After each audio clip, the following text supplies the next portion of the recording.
Assalamualaikum warahmatullahi wabarakatuh dan salam sejahtera. Pada hari ini kita telah pun disajikan dengan satu laporan terkini berkaitan dengan 47 pertuduhan yang dihadapi oleh Zahid Hamidi sebelum ini di Mahkamah Tinggi Kuala Lumpur berkaitan dengan Yayasan Akal Budi. Hari ini adalah hari Isnin, 4 hari bulan September 2023. Dan hari ini adalah antara hari yang amat sedih dalam amalan guaman saya sebagai seorang peguam. Kesedihan ini bukan berpunca daripada keputusan mahkamah. Mahkamah tidak mempunyai kaitan langsung dengan keputusan yang telah diberikan. Tapi kesedihan ini adalah berpunca daripada tindak tanduk pejabat peguam negara dalam membuat keputusan untuk menggugurkan kes di tahap lanjut pembelaan yang telah mengakibatkan kepada penganugerahan perintah pelepasan. Saya akan huraikan sekejap lagi. Saya harap rakyat akan faham bahawa tidak ada jari atau tangan yang boleh dituding kepada mahkamah, seolah-olah mahkamah terlibat secara langsung dalam keputusan melepaskan Zahid Hamidi. Yang keduanya ini juga bukannya suatu pendapat atau penjelasan secara peribadi terhadap Zahid Hamidi. Saya tidak ada masalah secara peribadi berhubung dengan mana-mana pemimpin politik. Walhal, saya percaya Zahid Hamidi akan setuju apabila butiran-butiran keterangan tertampil dalam kes Ultra Kirana di Mahkamah Tinggi Shah Alam. Saya antara pengamal undang-undang yang pertama yang telah memberi komen yang mungkin dari sudut peribadi memihak kepada Zahid Hamidi. Dan pada masa itu saya juga telah menyokong penghakiman bertulis yang dikeluarkan oleh Hakim Mahkamah Tinggi Shah Alam berkaitan dengan pembebasan Zahid Hamidi dalam kes itu. So, ini bukan isu Zahid Hamidi. Ini adalah isu sistem tadbir urus jenayah yang dikendalikan oleh pejabat peguam negara. Ada 3 perkara yang perlu saya sentuh. Yang pertamanya, apabila peguam negara atau pejabat peguam negara melalui timbalan pendakwa raya membuat keputusan untuk menggugurkan pertuduhan di bawah perkara 145, ianya adalah budi bicara mutlak peguam negara. Mahkamah tidak boleh menghalang atau menekan pendakwa raya untuk meneruskan dengan mana-mana perbicaraan berlawanan dengan hasrat peguam negara. Tetapi apabila peguam negara membuat permohonan untuk gugurkan kes, memandangkan kes itu berada di mahkamah, nescaya mesti dituruti dengan perintah mahkamah. Di situlah mahkamah perlu membuat keputusan sama ada seperti yang dipohon untuk menggugurkan kes dengan perintah pelepasan tanpa pembebasan seperti yang dipohon oleh pendakwa raya, ataupun perintah pelepasan dan pembebasan seperti yang dipohon dan dihujahkan oleh pasukan peguam Zahid Hamidi. Terdapat suatu perbezaan yang ketara. Kalau dibebaskan, maka tidak ada pertuduhan lanjut boleh dibawa terhadap mana-mana tertuduh atas fakta dan pertuduhan yang sama pada bila-bila masa akan datang. Kalau dilepaskan sahaja seperti yang diperintahkan pada hari ini, maka pihak pendakwa raya boleh membawa kes semula jika mereka berpendapat mahu di masa akan datang atas fakta dan pertuduhan yang sama atau lebih kurang sama. Jadi, janganlah rakyat menuding jari atau membuat tuhmahan bahawa mahkamah yang melepaskan Zahid Hamidi. Yang melepaskan Zahid Hamidi adalah pendakwa raya, pejabat peguam negara. Yang keduanya, kenapakah ini menjadi suatu perkara yang pelik dan yang menyedihkan dalam sistem tadbir urus sistem perundangan jenayah.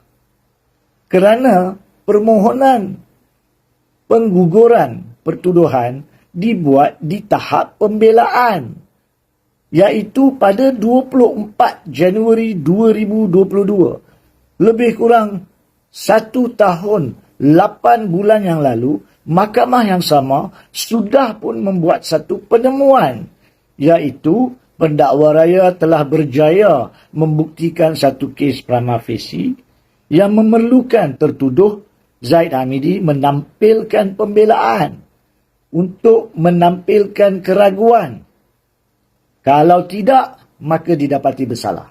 Kalau berjaya, maka dia dibebaskan. So, apabila sudah ada keputusan prima facie, maka di tahap ini, apabila Zahid Hamidi sendiri sudah pun memberi keterangan dan pelbagai saksi telah dipanggil dan masih berterusan, tidak ada tanggungjawab undang-undang untuk pendakwa raya menggugurkan kes. Yang sepatutnya adalah untuk membiarkan segala alasan yang diberikan oleh pasukan pembelaan Zaid Hamidi dalam representasi ditampilkan melalui perbicaraan di tahap pembelaan. Dan biar mahkamah putuskan adakah apa yang ditampilkan mencapai tahap keraguan, dan jika ya, biar mahkamah yang bebaskan, bukan pendakwa raya yang gugurkan. Itu isunya. Itu isunya. Seterusnya, yang ketiganya, kita ambil satu analogi seperti yang dihujahkan oleh pendakwa raya sendiri, bahawa dalam beberapa tempoh lanjut lagi, mereka akan dapat menentukan sama ada mereka akan datang semula ke mahkamah dengan pertuduhan yang segar terhadap Zaid Hamidi ataupun tidak. Seandainya mereka membuat keputusan untuk datang semula, maka bukankah ianya suatu tindakan yang dangkal pada ketika itu? Kerana apa? Sebab perbicaraan akan bermula dari tahap awal. Pendakwa raya kena panggil ke semua saksi mereka balik. Kena tampilkan keterangan semula. Penemuan mahkamah terdahulu 24 Januari 2022 tidak lagi memainkan peranan dari segi undang-undang untuk mengatakan pendakwa raya ada kes prima facie. Perlu dibuktikan semula. Bukankah itu satu tindakan yang tidak bertanggungjawab?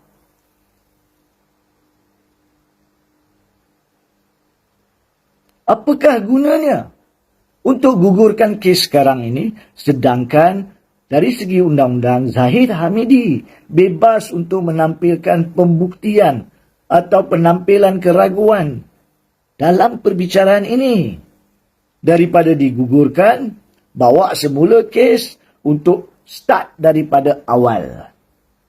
Tak masuk akal.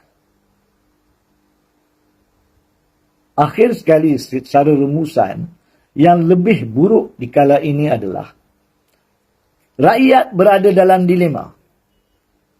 Kerana perkara seperti ini perlu suatu kenyataan rasmi yang telus dan lengkap daripada peguam negara.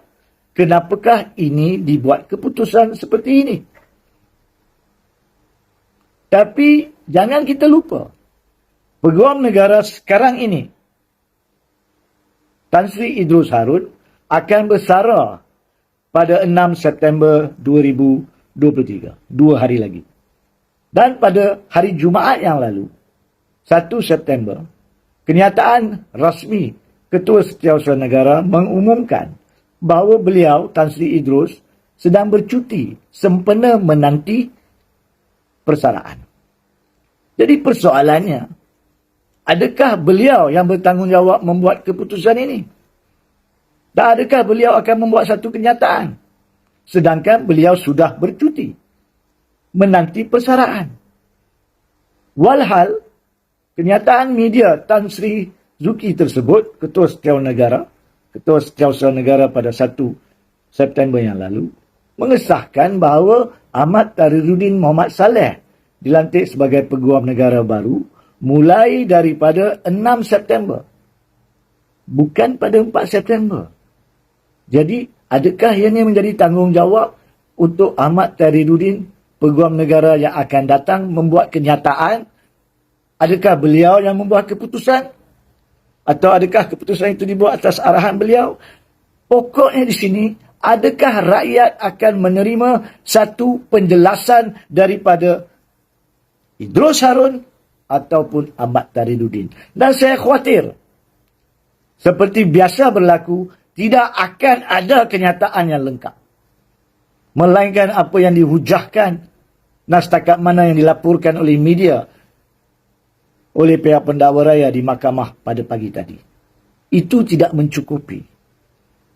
Pihak pejabat Peguam Negara wajib memberi sebab kenapakah ditarik balik. Sedangkan pertama, tidak ada tanggungjawab undang-undang untuk tarik balik di tahap pembelaan yang lewat. Kedua, mahkamah sudah membuat penemuan ada kes prima facie.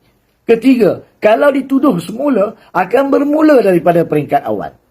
Apakah gunanya? Dan seperti yang saya katakan, penjelasan saya di sini, kenyataan saya di sini, tiada kaitan langsung dengan tertuduh.